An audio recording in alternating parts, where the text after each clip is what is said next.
His parents said his favorite movie was The Omen. I should have left right then.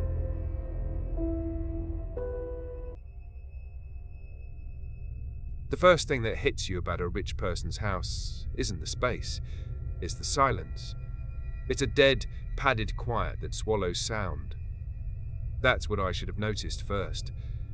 Instead, I noticed the kid sprawled out on a leather recliner the size of a small car, watching a TV show about puppets. I'd been briefed by his mother, a woman with unnervingly white teeth and a grip like a vice. Lucian is a very particular boy, she'd said, her smile never reaching her eyes. Yeah, no kidding. I cleared my throat as I walked up behind the recliner. Hey there, Lucian. I'm Orla. Just as the words left my mouth, his head snapped around, not like a kid turning, but like a hinge breaking. His neck bent at an angle that made my stomach clench. His eyes, dark and too old for his face, pinned me to the spot. Hello, Orla, he said, his voice a low, bored monotone that didn't belong to a 6-year-old. He sounded like a disappointed geology professor. Oh, hey, your mom told you my name, huh? Cool. She probably forgot to mention I make a mean grilled cheese, so you're in for a treat. I was trying for breezy. I landed on desperate. He just stared. For a long, silent moment, the only sound was a bright red puppet on the screen singing about the number 7. Then he turned back to the TV, a clear dismissal. Look, I wasn't new to this. I've wrangled toddlers high on birthday cake and preteens who communicated only in grunts.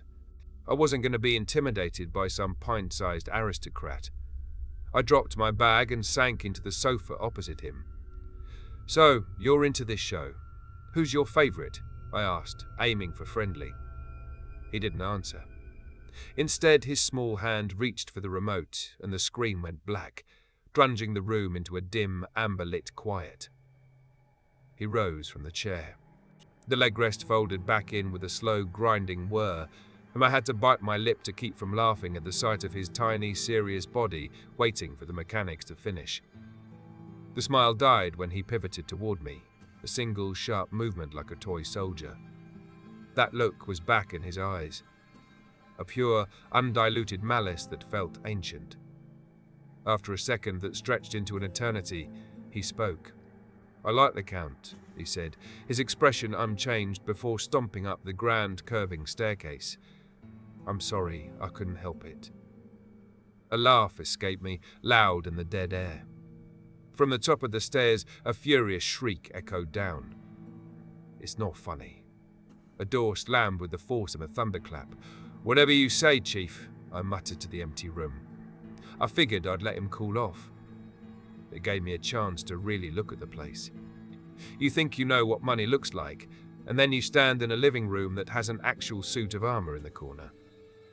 The walls were covered in oil paintings of stern-looking ancestors, all of them with Lucian's dark, unsettling eyes. It was less a home and more a museum to people who were probably miserable. In a room they called the study, one wall was dominated by this thing. At first I thought it was just a sculpture, but then I saw the faint movement. It was an orrery, a massive, intricate brass model of the solar system. Tiny, jewel-like planets orbited a glowing sun orb on whisper-quiet gears. It was hypnotic, beautiful, and deeply, deeply weird. I was leaning in, trying to find Earth, when a flicker of movement in the brass reflection made me jump. Lucian was standing right behind me. Not a single sound had announced his arrival. Jesus, kid, you gotta wear a bell or something. Don't tell your parents I swore. He didn't react. Just that cold, flat stare. Father says you're not allowed in here. Oh yeah? When did he tell you that? I've been here for an hour, haven't seen him. He just stared, then pulled a sleek black smartphone from his pocket. The screen was lit up on an active call. The contact name read Faither. Of course. He held the phone out to me. I took it, hesitant.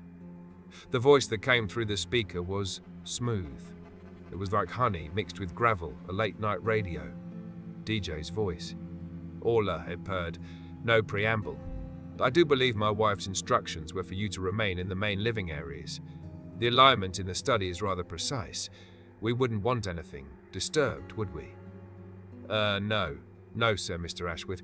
I was just looking. There was a long pause on the other end, filled with a faint static. See that you continue to. Just look. And do not touch the books. Any of them. He wasn't asking. Got it. Loud and clear. Another pause. Give the phone back to my son now, please. Yep, on it.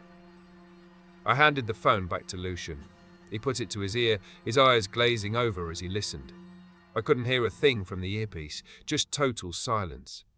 He listened intently for a moment, then grunted a quiet yes and hung up. Then he very deliberately placed the phone face down on the polished wooden floor. We both looked at the phone, then back at each other. You gonna pick that up, buddy? No answer. His stillness was unnerving. I bent down slowly, my eyes locked on his, reaching for the phone. Before my fingers could touch it, he hissed no with such sudden violence that I flinched back and stumbled, landing hard on my ass. As I scrambled back up, he spoke to me in a perfectly normal kid's voice, the first I'd heard from him. Daddy said to leave it there. Of all the strange things that had happened, that was the one that truly unnerved me. We walked back to the living room, Lucian trailing me without making a single footstep. He was just there. As soon as we were back in the cavernous space, he bolted for the recliner like a normal kid and flicked the TV back on. I collapsed on the couch. There were no instructions, no rules. Just watch the kid. So that's what I did. We sat there for hours, watching puppets sing and dance. At some point, a random thought bubbled up. Hey, Lucian. Random question. How old are you? 5? 6? For the first time all night, a genuine smile touched his face. It was shocking. It transformed his severe features into something almost cherubic. He looked up at me, his eyes bright, and then he picked up a glass of water from the end table. With one small finger, he traced a shape in the condensation on the side. It was a perfect six-pointed star. The smile vanished as quickly as it had appeared, leaving the blank indifference behind. So, you're 6? I asked, my voice a little shaky. He just looked at me, his head tilted as if analyzing a strange new species. Then he said, I'm hungry. Right. Of course you are. I ordered a pizza with my own money. Figured it was a small price to pay for a shred of normalcy. While we waited, I decided to try again. Hey champ, I said, cringing internally at my own words. How about we watch a movie with the pizza? You can pick. Why are you talking like that? He replied, not even looking away from the TV. Right, forget it. Just go wash your hands and pick something. He actually rolled his eyes at me and let out an aggrieved sigh, like I'd asked him to clean the gutters. But he slid off the chair, and I heard the sink running in the kitchen, accompanied by a tuneless, droning rendition of the alphabet song. When he came back, he seemed different. Lighter, almost. He grabbed the remote with a sense of purpose and started typing in the search bar. My little flicker of hope that we'd turned a corner died when I saw the letters appear on the screen. O-M-E-N. Whoa, a horror fan, huh? Bit intense for a school night, don't you think? I tried to laugh it off. He turned to me, his face completely serious. I love this movie, he murmured, and clicked play. Hold up, killer. Let's at least wait for the pizza to get here. Okay, he said placidly. But I love this movie. Uh-huh. And your parents. They know you love this movie. As if on cue, my phone rang. Mrs. Ashwood. Orla, darling.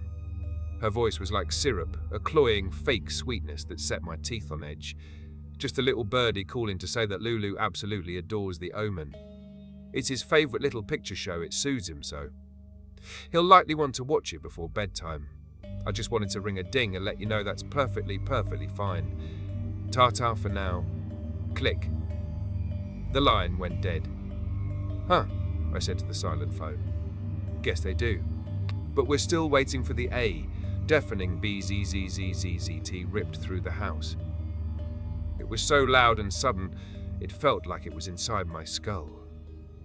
I clapped my hands over my ears, my brain vibrating. When it stopped, Lucian turned to me, a flicker of something like amusement in his eyes. "Peter," he said. Still disoriented, I stumbled to the intercom by the front door and buzzed the gate open. When I turned around, Lucian was standing there, his hands flapping in the air in a gesture of silent celebration, but his face was a complete blank. "Why?" I whispered. "Are you so weird?" His hands dropped to his sides. He walked backwards to his chair without a word. A few minutes later, a knock came at the massive front door. I swung it open. A teenager in a grease-stained polo shirt stood there, backlit by the porch light, holding a pizza box. "Pizza for?" He squinted at the receipt. "Ashwood?" "That's us. Thanks." I took the box and fumbled in my wallet for a tip. The kid was craning his neck, looking past me into the house. "Whoa, nice place," he said. "Creepy statues, though." "The gargoyles on the porch?" Gave me the chills. I found a 10 and held it out. "I'm sure the owners appreciate your feedback." "You're not the owner?" "Oh, right." He took the money. Hey, weird question, but when I pulled up there were 3 of them things up there. Now there's only 2. Did one, fall off? My blood went cold. I glanced over his shoulder. He was right. On the grand stone entryway, 2 grotesque gargoyles perched on the pillars, their faces twisted into permanent snarls. The 3rd pillar was bare. "Thanks for letting me know," I said, my voice tight. "Good night." I shut the door, locked it, and leaned against it, my heart hammering. I made sure the porch light stayed on. After setting up plates, I went back to the living room. Lucian was already engrossed, his face lit by the flickering screen. "Here you go, buddy. Eat up." He took the plate without looking at me and unpaused the movie. I sat on the far end of the couch, pizza balanced on my chest, and tried to relax. The movie was terrifying. I couldn't look away. But what snapped me out of it wasn't the film. It was the soft sound of giggling from the recliner. It was the scene at the birthday party. The nanny stands on the roof, a serene smile on her face, and looks down at the little boy. "Look at me, Damien," she says. "It's all for you." Then she jumps. As the actress on screen spoke the line, the words came from Lucian's mouth in a perfect, chilling echo. "It's all for you." Then he giggled again, a pure, childish sound that was the most horrifying thing I had ever heard. He whispered to the screen, "Look at me, Lucian." Nope, not happening. I grabbed the remote and shut it off. "Okay, fun's over. Time for bed, kiddo." He just stared at the blank screen. "The movie isn't done," he whispered. "It is for tonight. Come on." His blank expression slowly curdled back into that look of pure hatred. "No," he barked. "Oh, is Whittle Lucian a grumpy boy?" I cooed, scooping him out of the chair before he could react.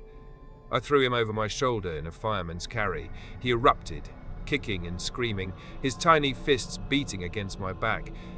But what stopped me dead was a different sound. A loud, sharp S-scrape against the massive picture window in the living room. It was the sound of stone dragging on glass. It was followed by a low, grinding noise from just outside the front door. Carefully, I set the now silent Lucian down on the bottom step of the stairs. A smug, knowing grin was plastered on his face. I ran to the front door, my hand shaking as I undid the lock. I pulled it open. The cool night air hit me. The porch was empty, but the gargoyle was back. It was on the 3rd pillar again, but it wasn't in the same spot. It was crouched at the very edge, leaning forward, closer. And its face, its stone face, was different. Before, it was a blank snarl. Now, it was looking directly at me. As I stared, frozen, my phone buzzed in my pocket. "Mrs. Ashwood." "Hello again, darling," she crooned, her voice sickly sweet. "Just checking in. Lucian can get a little boisterous when he's denied his routine. He's a very particular boy. Would you be a dear and just let me speak with him? Numbly, I agreed. I handed the phone to Lucian, who took it and listened with that same glazed expression. He didn't speak. After a moment, he handed the phone back to me. What did she say? I asked. He just stared at me, the smug grin returning.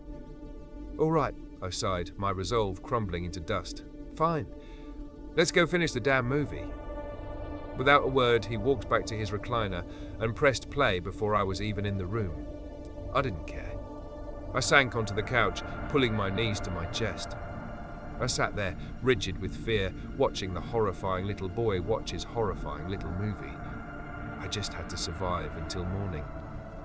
But in that house, I wasn't sure the sun was ever going to rise again.